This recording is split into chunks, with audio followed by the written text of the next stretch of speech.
Good morning বন্ধুরা, সবাই কেমন আছো? সবাই নিশ্চয় খুব ভালো আছো, আর আমি ভালো আছি। দেখো আমি এই উঠলাম, তা চলো সবাই খুব ভালো থেকো, সারাদিন সবাই খুব ভালো কাটুক,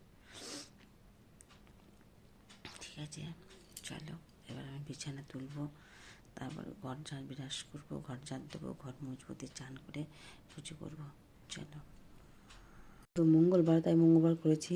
এখানে পুজো দিয়ে গেছি, যে পুজো করে, কারণ এখন মন্দিরে উঠতে পারবো না, তো দেখছি এখন বন্ধ রয়েছে, তো আমি বাড়ি চলে এলাম। চলো আমি একটু ডালিয়া বসিয়ে নিই, আজকে তো মঙ্গলবার, ডালিয়া খেতে হবে।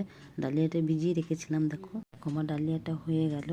আর ডালিয়া খাওয়ার জন্য হয়েছে আলু ভাজা আর বেগুন ভাজা, আর পোস্ত চাটনিটা হচ্ছে ভাতের জন্য ছিল নিয়ে। আমার ডালিয়াটা হয়ে গেল। কেমন হয়েছে ডালিয়াটা? আর ডালিয়া কে কে খেতে ভালোবাসো আমার কিন্তু কমেন্টে অবশ্যই জানো। আমার ডালিয়া খুব ভালো লাগে। আমি কোনো উপোস করলে, উপোস মানে যেদিন ভাত খাবো না সেদিন আমি ডালিয়াটা করেই খাই। তা চলো, ডালিয়াটা এই সময় গরম রয়েছে, চলো ডালিয়াটা খাওয়া যাক। আর ঘরে ভাত হয়েছে, তোমার দাদাভাইয়ের জন্য ভাত হয়েছে, আর শ্বশুর শাশুড়ির জন্য ভাত হয়েছে। এই দেখো কুকারটা সিটি মারতে দিয়েছি, তা কলাটা সিদ্ধ হয় নাই, আবার বসালাম। সেরকম ভাবছি যে সন্ধ্যেটা দেবো না ওটা চাপিয়ে সন্ধ্যে দেবো, তো চাপিয়ে দিই, তারপরে দেখি সন্ধ্যাটা দেবো, দেখি সিদ্ধ হলো নাকি। আর তোমরা সবাই কি করছো এখন? তোমরা সবাই এখন ঘুমাচ্ছ। এখন শীতের দিনে বেশি ঘুমানো উচিত নয়, সবাই সকাল সকাল করে উঠে পড়বে, ঠিক আছে? চলো আমি ঘুমনিটা করে নিই। চলো তো বন্ধুরা, এইগুলো কি, কে কে বলতে পারো দেখি।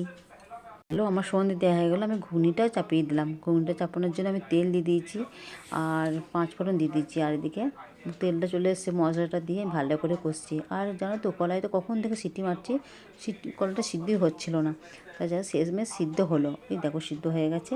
তো চলো এবার কলাই ভালো করে মশলাটা কষে নিয়ে আমি কলাইগুলো দিয়ে দেবো। কলাইগুলো দিয়ে ভালো করে কষিয়ে নিলাম, তারপরে জল দিয়ে দিলাম। তো আমি ঘুগনিটায় জল দিয়ে দিলাম, আর গরম করছে, ওই জন্য চাদরটা খুলে দিলাম। তো তোমাদের দেখি গরম রয়েছে না ঠান্ডা রয়েছে, দেখে কতক্ষণ হয়। আর লুচি বলছে রাত্রে ছাঁকবো, এখন থেকে ছাঁকলে তো ঠান্ডা হয়ে যাবে। আর আমাদের ঠান্ডা লুচি কেউ খায় না, আমাদের সব গরম গরম করতে হয়, গরম গরম খেতে হয় লুচি, ঠিক আছে? চলো এবার একটু দুধ খাবো, আমি তো জানো সন্ধ্যাবেলা একটু দুধ খাই।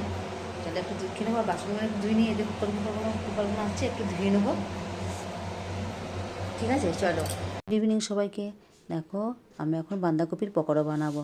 তা বাঁধাকপিটা ভালো করে চটকে নিয়েছিলাম নুন দিয়ে আর হলুদ দিয়ে, তারপরে আমি বেসনটা দিচ্ছি। বেসনটা দিয়েও আর একটু খাবার সোটা দেবো, আর বেসনটা দিয়েও কিন্তু ভালো করে চটকাতে হবে। তো ভালো করে দেখো আমি মেখে নিলাম, অনেকক্ষণ থেকে মাখলাম। মাখে এবার আমি কড়াইয়ের মধ্যে একটু তেল দিয়ে দেবো, কড়াইয়ের মধ্যে তেল দিয়ে আমি পকোড়াটা ভাজতে দেবো। তো চলো আমি পকোড়াটা ভেজে নিই। দেখো আমার পকোড়া হয়ে গেছে। যেহেতু মঙ্গলবার করেছি তাই তো ভাত খাবো না আজকে, তাই লুচি আর ঘুগনি আর মিষ্টি।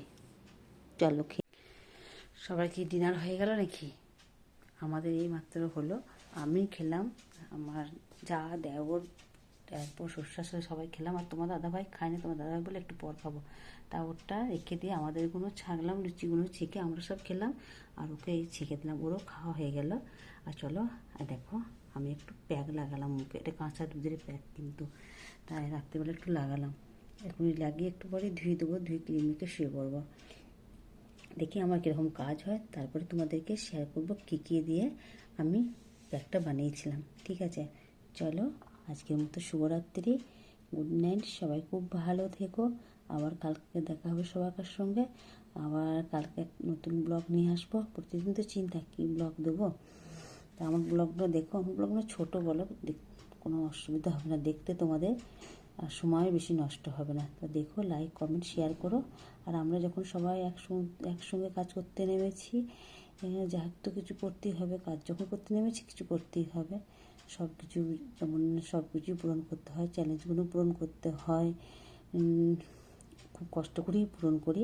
সবাই ভাবে বোধ হয় কী না কি করছে, কিন্তু এগুলো করতে প্রচুর কষ্ট হয়, সারাদিন পরিশ্রমও হয়। হয়তো হয়তো বাসন মাজা, কাপড় কাচা, ঘর মোছা নয়, রান্না বান্নাও নয়, তবুও এর মধ্যে অনেক কষ্ট আছে, অনেক কষ্ট করেই কিন্তু ভিডিওগুলো বানাতে হয়।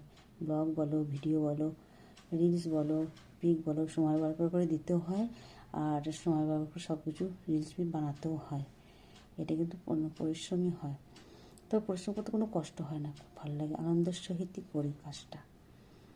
আর আজকে মোবাইলের দৌলতে যাই হোক আমাদের মতো মেয়েদের, আমাদের মতো গৃহবধূদের সময়টা একটু কাটে, কিছু অত মনে কষ্ট হয় না, কারো কথা অত কানে যায় না, সময়টা ওইগুলো নিয়েই ভালো কেটে যায়।